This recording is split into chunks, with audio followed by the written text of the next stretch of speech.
Yana ehtiroslarga juda ham beriluvchan bo'ladi. Mana ayniqsa bu chakra egalari jinsiy energiyaga javob berganligi uchun jinsiy energiyani agar minus tashlasa qo'liga aylanib qolishi mumkinda.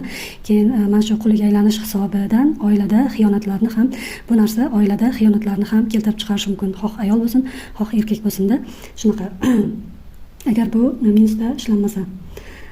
Keyin mana bu hayotdan bo'lar bo'lmasga zavqlanaverishda, bo'lar bo'lmasga lazzatlanaverishda, har joyda va har vaqt va har joyda lazzat anaqa xohlayveradi. Ovqatdan ham lazzatlanishda, o'sha lazzatni qo'liga aylanib qoladida, o'sha zavqlanishlarni qo'liga aylanib qoladida. Aslida o'zi lazzatlanish, zavqlanish o'zi bu chakradagi lazzatlanish, zavqlanishlar bular hammasi o'zi moddiy dunyoga taalluqli bo'lgan narsalarda, jinsiy energiya hamda shunaqa.